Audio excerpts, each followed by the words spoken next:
Halo semuanya, welcome back to Fisika 3.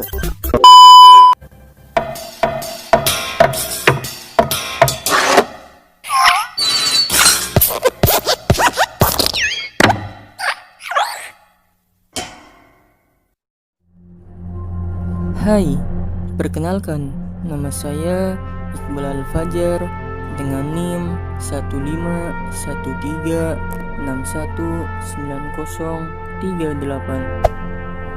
Pada kali ini, saya akan membuat sebuah video sebagai tugas akhir mata kuliah Fisika 3. So, let's go. Apakah Anda tahu apa itu atom? Apaan tuh? Tenang. Menurut Wikipedia, atom adalah suatu satuan dasar materi yang terdiri atas inti atom serta awan elektron bermuatan negatif yang mengelilinginya. Inti atom terdiri atas proton dan neutron, yang dimana proton merupakan sebuah muatan positif dan neutron merupakan sebuah muatan yang netral. Oh, begitu. Oke, selanjutnya kita akan mendalami sebuah materi yang membahas tentang sebuah model fisi nuklir.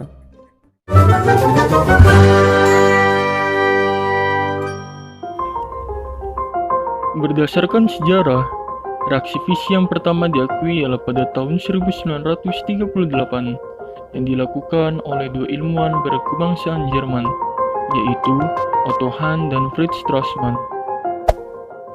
Dengan menggunakan partikel neutron, Otto dan Fritz membombardir atom uranium dan memperoleh atom barium sebagai salah satu hasil dari reaksi tersebut, yang beratnya sekitar setengah dari berat atom uranium.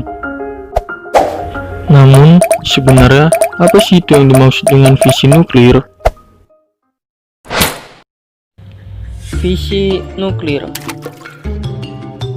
Fisi nuklir adalah reaksi nuklir saat nukleus atom terbagi menjadi bagian-bagian yang lebih kecil, yang seringkali menghasilkan foton dan neutron bebas. Fisi nuklir melepaskan energi yang sangat besar. Namun, bagaimana sih fisi nuklir itu dapat bereaksi?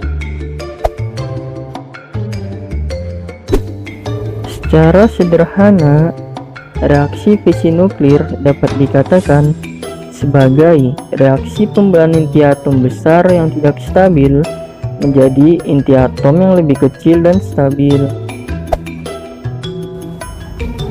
Selain menghasilkan inti stabil yang lebih kecil, reaksi fisi juga melepaskan sejumlah neutron dan energi.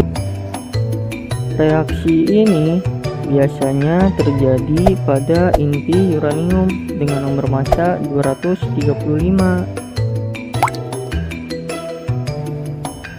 Ketika neutron yang bergerak dengan kecepatan tinggi bertabrakan dengan atom uranium dengan nomor massa 235, ia berpencar, bertabrakan dengan lebih banyak atom uranium dengan nomor massa 235, menghasilkan reaksi berantai yang jauh lebih kuat daripada reaksi kimia konvensional.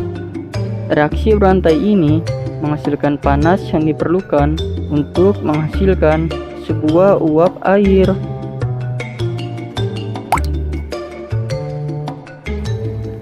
Reaksi fisi terbagi menjadi dua jenis, yaitu reaksi fisi berantai terkendali dan reaksi fisi berantai tak terkendali.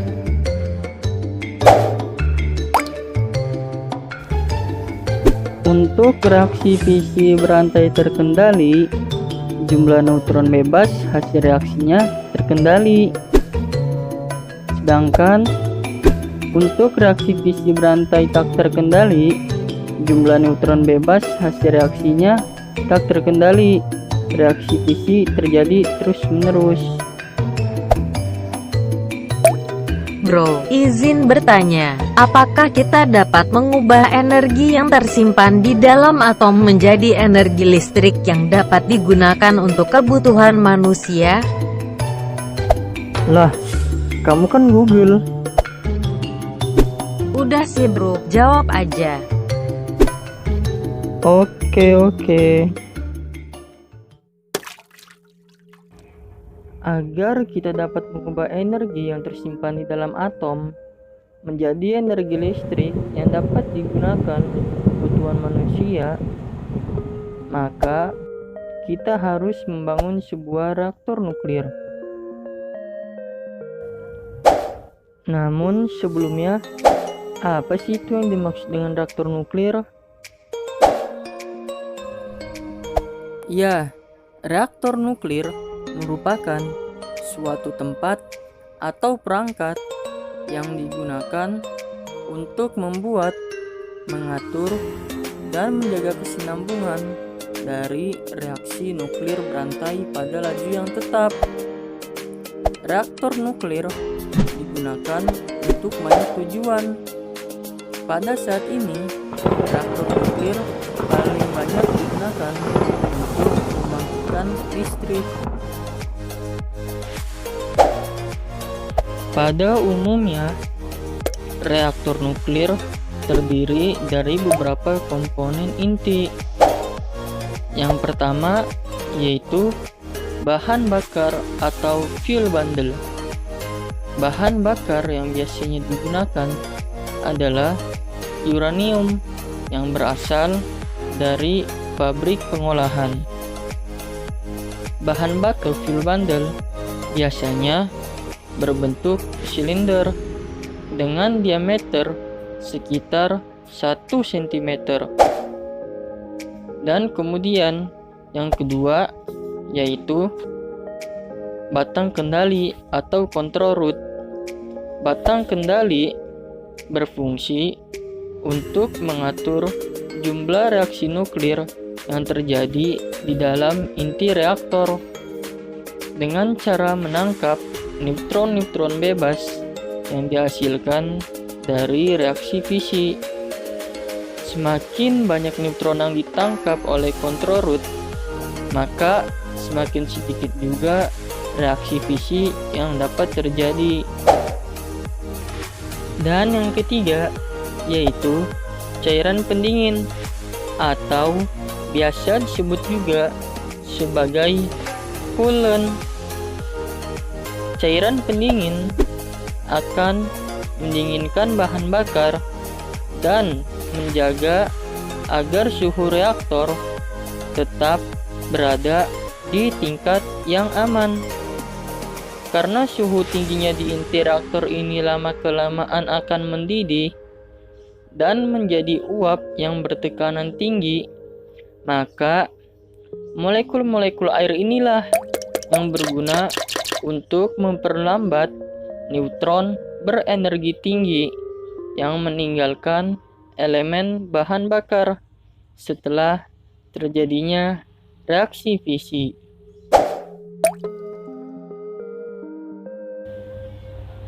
Di dalam reaktor nuklir, reaksi fisi terjadi di dalam inti reaktor. Reaksi fisi berantai di dalam reaktor nuklir diatur dengan menangkap neutron-neutron bebas yang dihasilkan dari reaksi fisi menggunakan batang kendali atau yang disebut juga sebagai control root. Kapasitas panas yang besar dilepaskan selama reaksi fisi. Air di sekitarnya memanas dan merubahnya menjadi uap yang kemudian digunakan untuk memutar turbin yang tersambung dengan generator. Perputaran generator inilah yang akhirnya menghasilkan listrik. Sementara itu, uap yang keluar dari turbin masuk ke dalam kondenser dan kemudian mengembun kembali ke dalam bentuk cair. Air yang terkumpul di kondenser kemudian akan dipompa kembali menuju inti reaktor. Dan siklus ini akan terus berjalan seiring dengan berjalannya reaksi nuklir di dalam inti reaktor. Bagaimana Google? Apakah sudah mengerti? Sebenarnya saya sudah tahu. Saya sengaja bertanya biar videonya bisa sampai 10 menit. Hahaha. Yeay, makasih Google. Saya Iqbal Al-Fajar. Stay safe everyone. See you next time.